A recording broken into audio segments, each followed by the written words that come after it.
Okay, so we have Bruce Lewenstein, the inaugural winner of PCST Award, who needs no presentation. Please, the floor is yours.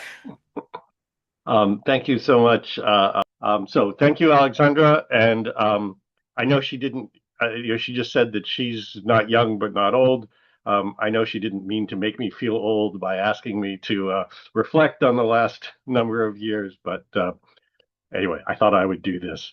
Um, I really am honored to be asked to lead off this initial inaugural Barcamp. I thoroughly support the idea of looking ahead. I've actually been part of a committee here at Cornell where we're looking ahead 50 years to say what will academic life look like 50 years from now. Because the people who are coming into academia today, and I know today is not all about academia, but just as an example, the people who are coming in today, academia will look very different than it does today, but we don't know exactly. So for the PCST community, it's not just the academic and scholarly life we have to consider, but also the practice of science communication in all its variation. So I'll talk about that. I think the need to look far, far ahead is really critical. And I actually think that even though I'm trained as a historian who looks back, I think we need to look forward. Now, originally, Alexandra asked me to reflect on the last 25 years as you look ahead 25 years to 2050. But actually, as the slide suggests, I'm going to reflect on about the last 45 years or so, because I'm acutely aware of how unaware I was about all the changes that were going to come during my professional career. So I want to inspire you to think really boldly about what could be different in the world 10 years, 25 years, 50 years from now, as people who are just entering the field are trying to give a talk like mine today, if talks are even something that still happens 50 years from now. I have no idea. So I've tried to symbolize how much has changed with these photos that are on the screen. The article is my very first science communication article. It was written in the third year of my undergraduate studies. I was honoring the retirement of Robert Wilson, who built Fermilab, which was one of the earliest and most successful nuclear particle accelerators. I won't tell too many personal stories, but it is relevant as to how I got into science writing. My then girlfriend, or actually I should say my then recently ex-girlfriend, I had just broken up with her, and she was the editor of the school paper where I was a reporter, and she wanted to get me as far away as possible. So she said, "Hey, you like science. There's this symposium. Go cover it. It's 30 miles away from campus." um, and so I went off and did that. Um, the important thing to notice about the story is that it's an old-fashioned print newspaper story with a photograph that I took on film and had to go get developed so that we could run it in the paper. That was the standard of science communication at the day. Even 10 years later, when I had just started at Cornell, and this photo was taken, the middle photo was taken within a month of the time of the first PCST conference in Poitiers, France in 1989. I had just started teaching at Cornell, and they wanted to take a publicity photo. And the way they wanted to show that I was on a cutting edge of research was to have me hold a rolled up magazine. That's what it meant to be cutting edge at the time. The more recent photo is just so you can see that that my beard, which has not only changed color, but also follows the lines of my face, and it's a little bit rounder than it was back then. So when I started, the big topics, and each one of these was a completely separate topic with almost no connection professionally or academically. They were print journalism in paper newspapers and magazines, a limited set of television broadcasts. The worldwide satellite distribution of cable started about the year that I finished college. book publishing and science museums. The Association of Science Technology Centers was also created just about the time I finished college. And these things were all quite separate. Quite literally, this is actually the sentence of my first peer-reviewed article in the journal Public Understanding of Science, which started in 1992. I wrote, "Studies in the public communication of science have traditionally focused on journalism, science museum, television shows, and other obvious loci of public understanding of science activities." And then a few sentences later, it said, "Few studies have attempted to place public understanding of science, within the full range of social contexts in which information about science reaches the general public." So it was obvious then that we weren't really talking to each other. I should also say I'm quite embarrassed about having used that incorrect term, the general public, in my first article, but that's a separate issue. So these things had all been around for about a century by then. Science journalists started being identified around 1915, 1920. Science was on the radio from its earliest days in the 1920s and on television from its earliest days in the 1940s. Many natural history museums were started in the 19th century. There's a dark side to the story of natural history museums. It involves imperialism and extracting knowledge from oppressed colonies. I don't want to emphasize that today, but I don't want us to forget about those issues of power and diversity and anti-colonialism as we try to project into the future. Some of the earliest modern science museums, like the Deutsches Museum in Munich, somebody was here, Monica, I think was here from the Deutsches Museum, or the Palais de la Découverte in Paris, or the Chicago Museum of Science and Industry. All of those dated from about 100 years ago, the first third of the 20th century. And of course, popular science books go back even further with lots and lots of examples in the 19th century. As I said, we didn't really see that these were all going to come together. So the question for you going forward is, what will be the disruptive social and technical changes for the next 25 to 50 years? So some of the ones that we faced since 1980 or so, satellite. As I said, the first sort of worldwide broadcasts were around 1976, 78, but there were satellite coverage in some large countries like the USSR in 1967. It was still the USSR then. Canada in 1972. Personal computers started around 1980, 81. I made my first computer in 1981. That was also the year that the IBM PC came out, which legitimized having your own small computer.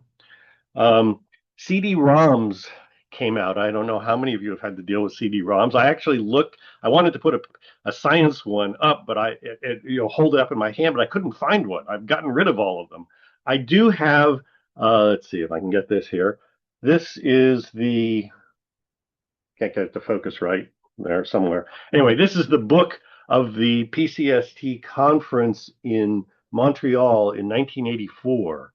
And it came with a CD that had all of the papers in it. And that was really cutting edge. That was the first time I'd ever seen that.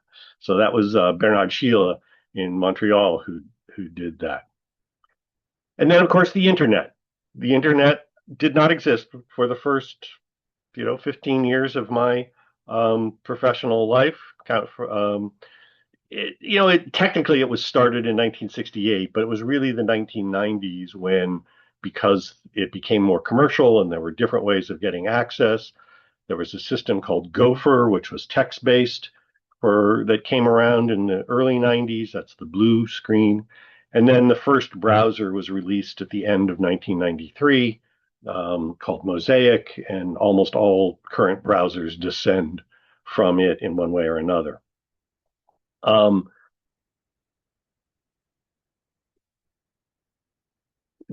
of the points I want to make is these were all distributed over telephone lines. We did not have cable, DSL, wireless. at that time. And my father had been in the telecommunications industry his entire career. And I can remember him visiting one time in the early 90s, and he was about the age that I am now. And I showed him all the ways you could find information, and it was cool, and he liked that. And then he said, "But I don't understand. Who's paying for this?" Because in his world, somebody had to pay for communication lines, for telephones, for telephone lines. And it wasn't always clear who was paying for it, universities, companies, and so on. So again, I would like us to put a peg in that as you think for the future, who's paying for this? We'll talk when we talk about AI, who's paying both with money and with environmental cost for AI.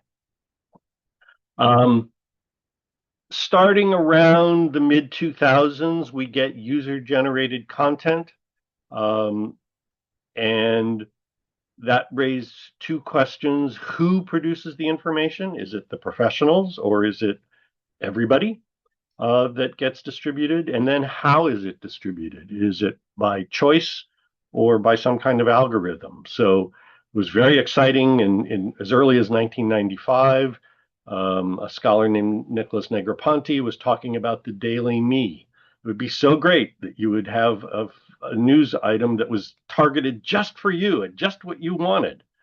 But of course, we now know that what that does is it creates bubbles, and people see only what they want to see, not the breadth that you used to see when you had to flip through the financial pages to get to the sports in the newspaper. So Second Life was the sort of big platform for virtual worlds. That's Science Friday, which is a radio show in the US. In 2006, Time Magazine said the person of the year was you, because you were going to be the ones creating the future. And that's Mark Zuckerberg's Facebook page from 2006. But it really raised the question. This was perhaps the fundamental change that happened over. So that's 20 years ago. And then, of course, mobile phones. As Alexandra said, that's a Motorola StarTAC. That was my first mobile phone. It was advertised as being wearable. They did that. And then a few years later, the iPhone created the sort of mobile access. It was not the only smartphone. I actually used something else called a Palm Pilot, Palm Trio. But this idea that you would have information with you was key. Let's see, did I skip something? No. No, hold on. There we go. So mobile is, again, this big technological change about 20 years ago. So that's the technology. What are the ideas that have changed in the last 45 years? We still don't know what to call our field. Is it PCST? Is it science communication? Do we use culture scientifique or scientific temper or what? All the others. And we still argue about what are our goals. Is it about providing basic information? Is it about social and political issues that involve science and technology? Are we trying to recruit people to science? And so on. And I still, although I do a lot of work on citizen science, I'm still confused about where it fits into our whole model of what is this part of science communication. As I begin to wrap up, I just want to say a couple of things about what I think is missing. Diogo and I have talked about this a lot, but I think social critiques of science and technology is not something that we necessarily do a lot of in the PCST community. I don't think we've necessarily done a good job of communicating with social activists and having them think about some of the things we worry about. Obviously, misinformation is the big concern that many of us who have a commitment to science and technology worry about. And what I'll call collective knowledge, the citizen science thing. How do we incorporate what everybody else knows? So as we look ahead to the future in the rest of the session, There are going to be technical changes. AI is the obvious one, but are there other kinds of AI? How do we think about different kinds of access, like Google glasses or Meta glasses? What other kinds of wearables might there be, or virtual realities might there be, and so on? And I think we do have to ask about who pays for these new technologies. The ideas and the goals, I listed a couple of them quickly, but how will those change, and what does that say about who has power and who exercises that power? So one of the things I listed for myself is, what language will we communicate in? Today we're doing English. Today English is the largely the dominant language, but in terms of numbers of people, lots more people speak Chinese than speak English, or Spanish, also very widespread language. Will one of those take over? Will there be a split? That's an issue of power.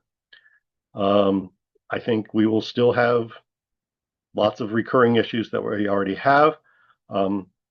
What I can't see, and what I'm looking forward to hearing from all of you, is what conceptual and technological changes you think we'll have in the next coming decades. Thank you very much. Thank you very much, Bruce. Great. These are the ideas that I had in the registration form. I suggest that we go, the order is random, and I'm not sharing the voting link now, not to put anyone in a privileged position. If it's okay with you, you can start speaking in the order that is written. Be quick, and then if anyone else wants to join, write it in the chat. And I suggest that we have questions and answers for everything in the end. Is that okay? Yeah. So, Diogo, the floor is yours. But please be quick. I will be interrupting, sorry. No, I just would like to hear from you. What are your expectations about the future? So Bruce talked a lot about the future of science communication, of course, past, present, and future. And I'd like to hear from you, especially because I'm part of the PCST Scientific Committee. I'd like to hear from you different ways to communicate science communication, of course, considering what Bruce also mentioned, the differences, the language, of course, the budget, the rich countries, of course, all the geopolitical scenario that you are living right now, and that's the reason why I proposed this group to communicate and to discuss science communication in the global south. So that's what I would like to hear from you. Thank you. That's something strange that the vote is coming. Okay. Thank you, Diogo. Monica, the floor is yours. Yes, thank you. So in my daily work, I deal a lot with evaluation of science communication, and I have the feeling that currently it's getting more demanded by funders or institutions, and I would like to discuss how we can in the future make evaluation more a natural and enjoyable part of science communication, because rather of it being seen as a tedious or separate task, I think evaluation has the potential to be integrated more seamlessly into formats, and therefore adding real value also for the science communication format. And I think with AI tools or the development of technology, this can be done or this can be achieved, and I would like to discuss some potential solutions for the future of evaluating science communication. Thank you. Thank you, Monica. Eduard? Yes. So first off, I would like to say that I have nothing to do with science communication. I'm just finishing now my PhD, and I kind of realized that this is maybe my calling. So the thought behind this topic that I propose is basically the thing is that if we think about communicating science, I think we are, as other media, maybe fighting for the attention of people, and you only have to look outside, and you will see that every person, or let's say 6 out of 10 people under the age of 20 will be looking at their phones. So I'm just thinking about how we can use especially interactive media, so maybe games or applications which in somehow could represent a different platform for science communication through storytelling. So I don't know about your experiences, but I got sucked in my childhood with a lot of games which were trying to communicate scientific concepts, and I feel like this is a very much untapped market.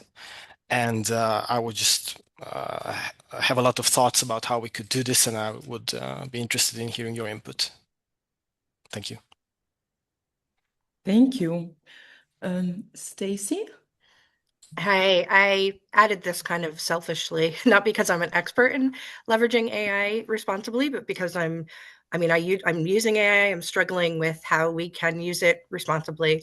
And also the fact that, paper mills and fake papers are flooding, scientific publications and therefore influencing AI. And as a science communicator, I don't have a PhD in science, but I'm quite educated and I can, read between the lines and a lot, but it's really getting harder to evaluate what is real science. For me to communicate that effectively and responsibly, but also how to evaluate, and adapt to this changing technology. Also, as a mother of a young child who's being educated right now in science, how they're being educated, how this technology is influencing the next generation of science communicators is very interesting to me. Thank you. And Germana? Hello, everyone. So my proposal is to reflect on the need to include more voices when we cover science, when we talk about science. It seems, I agree with, I think there was a comment here from Dennis, I think, that we have failed to communicate and to include social activism, but also decision makers and ministers, etc. I've been dealing with environmental issues and climate change, and I have seen that science only is not enough to take care of the complexity of science and technology issues. And I do think, and I make the effort to include other voices, other forms of knowledge, other forms of expertise to science and technology issues. So I would love to discuss this issue with all of you.